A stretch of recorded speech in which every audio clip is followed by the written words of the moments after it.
Hi viewers. కొన్ని రోజుల క్రితం ఒక దారుణమైన సంఘటన అన్నమయ్య జిల్లా ఓల్వారిపల్లి మండలం మంగంపేట గ్రామంలో జరిగింది. అదేమిటంటే ప్రసాద్ అనే వ్యక్తి తన భార్యతో కలిసి గల్ఫ్ వెళ్ళబోతూ ఉండగా వారికి 11 సంవత్సరాల కూతురు ఉంది.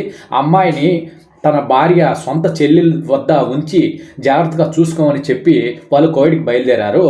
కానీ సొంత పిన్ని కావడంతో తన కోవిడ్కి వెళ్ళే తన అక్క బావతో మీరు క్షేమంగా వెళ్ళిరండి, పాప నా సొంత కూతురులా చూసుకుంటాను, మా అక్క కూతురే కాబట్టి నా కూతురులాగా చూసుకుంటాను, ధైర్యంగా ఉండండి అని చెప్పడంతో వాళ్ళు సంతోషంగా కోవిడ్కి వెళ్ళిపోయారట.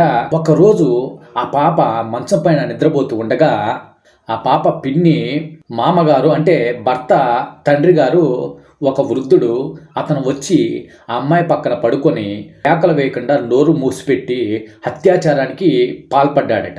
అమ్మాయి ఎలాగోలా విడిపించుకొని గట్టిగా కేక వేయడంతో వెంటనే వాళ్ళ పిన్ని వచ్చి ఆ వృద్ధుడిని మందలించి తరిమి వేసిందంట. కనీసం ఆ పాప తల్లికి కూడా తెలియజేయకుండా దాచిపెట్టేసిందంట అమ్మాయి పిన్ని. ఒకరోజు ఈ అమ్మాయి తన తల్లితో ఈ విషయాన్ని చెప్పిందంట. ఈ విధంగా తాత ఇలా చేయబోయాడు, పిన్ని అరిచి పంపించేసిందని చెప్పడంతో పాప తల్లి కోపంతో రగిలిపోతూ వెంటనే తన చెల్లికి ఫోన్ చేసి గట్టిగా అడిగిందంట. ఇంత పెద్ద విషయం జరిగితే, ఇంత తప్పు జరిగితే నాకెందుకు చెప్పలేదని గట్టిగా నిలదీయడంతో దాంతో చిరాకు పడిన ఆమె చెల్లి, నన్నేం చేయమంటావు, ఆ ముసలోడు ఏదో చేశాడు, నేనేమైనా తప్పు చేశానా, నేను బాగానే చూసుకుంటున్నా కదా నేను గట్టిగా నిర్లక్ష్యంగా చెప్పడంతో బాధపడిపోయి కువైట్ నుంచి ఇండియాకు వచ్చి ఓలువారిపల్లి పోలీస్ స్టేషన్లో కేసు కూడా పెట్టిందంట. వెంటనే వారు ఆ వృద్ధుడి బంధువులు అంటే ఈ పాప పిన్నిని, చిన్నాన్నని అందరినీ పోలీస్ స్టేషన్కి పిలిపించి ఎవరైతే ఆ నీచానికి పాల్పడ్డాడో ఆ వృద్ధుని చాలా గట్టిగా మందలిచ్చారట. అంతేకాకుండా ఇంకా ఇంతటితో అయిపోయింది, కేసు పెడితే మీ పరువే పోతుందమ్మా అని ఆ పిల్ల తల్లికి నచ్చజెప్పి ఏదో మీ బంధువులే కాబట్టి అడ్జస్ట్ చేసుకోండి అని ఏదో పంచాయతీ తెచ్చేసి తిరిగి ఇంటికి పంపించేశారట. దీంతో ఆ పిల్ల తల్లి తన సొంత చెల్లెలి బంధువులే కదా, నా చెల్లిని చూసైనా కూడా ఆ నీచుని ఏం చేయలేను అనుకొని ఇంటికి బయలుదేరిందంట. కానీ పిల్ల పిన్ని అంతటితో వదిలేయకుండా అందరికీ చెప్పడం మొదలుపెట్టిందంట. జరిగిన విషయం అంతా చెప్పేసి పరువు తీసేసిందంట. మేము పోలీస్ స్టేషన్కి వెళ్ళి మా మామని డబ్బులు ఇచ్చి విడిపించుకున్నాం, లేదంటే పెద్ద కేసు అయ్యింది, ఇలా రకరకాలుగా అందరికి చెప్పేయడంతో ఈ విషయము ఆ పిల్ల తల్లికి తెలిసిందంట. దీంతో మా పరువు అంతా అందరికి చెప్పి తీసేస్తుందని బోరున ఏడుస్తూ ఆ పిల్ల తల్లి మళ్ళీ పోలీస్ స్టేషన్కి వెళ్ళి ఈ విధంగా అందరికి చెప్పి మా పరువు తీసేస్తుందని పోలీస్ స్టేషన్లో చెప్పడంతో పోలీసు వారు వాళ్ళని పిలిపించి మందలించకుండా ఈమెనే తిట్టడం మొదలుపెట్టారట. ఈ క్రమంలోనే ఆ పిల్ల పిన్ని సూసైడ్ అటెంప్ట్ చేసి బయటపడిందంట.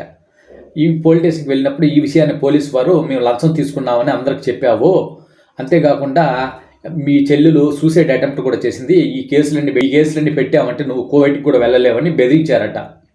దీంతో ఆ మనస్తాపానికి గురి బాధతో తన భర్త ప్రసాద్కి ఫోన్ చేసి జరిగిన విషయం అంతా చెప్పడంతో ఇంత జరిగిన పోలీసు వారు న్యాయం చేయకపోవడంతో ప్రసాద్కి చేసేది లేక చట్టాన్ని తన చేతుల్లోకి తీసుకొని ఒకరోజు చెప్పబెట్టకుండా గర్ల్ ఫ్రెండ్ వచ్చి ఆ ముసలివాడిని చంపేసి వెళ్ళిపోయాడట. తర్వాత ఇది అనుమానాస్పద కేసుగా నమోదు చేశారు. కానీ కొద్ది రోజులకి ఈ ప్రసాదే కోవిడ్ నుండి ఒక వీడియో విడుదల చేశారు.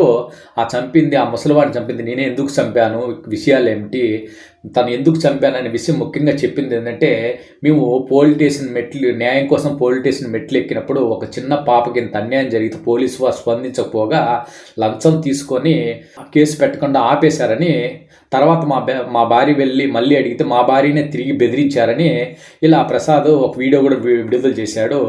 ఇది చాలా దారుణంగా జరిగిన సంఘటన. నిజంగా ప్రసాద్ అనే వ్యక్తి చెప్తున్న బాధ ఏంటంటే, పోలీసు వారి సరిగా స్పందించి ఉంటే నేను ఆ వృద్ధుని చంపి ఉండేవాడిని కాదు, ఇలా మా జీవితాలు నాశనం అయి ఉండేవి కాదు, పోలీసు వారు లంచం తీసుకొని ఇలా నా జీవితాన్ని, నా బిడ్డ జీవితాన్ని, అందరి జీవితాన్ని నాశనం చేశారు, మా పరువును తీసేశారని అతను చెప్పుకుంటున్నాడు.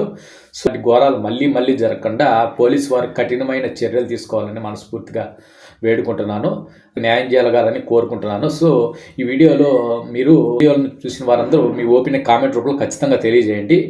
వీడియోలు ప్రతి ఒక్కరికి షేర్ చేస్తే ప్రతి ఒక్కరికి ఎలా సమాజంలో మనుషులు ఎలా ఉండారు, పోలీస్ వ్యవస్థ ఎలా ఉంది అనేది తెలుస్తుంది కదా. ప్రతి ఒక్కరికి ఈ వీడియో షేర్ చేయండి.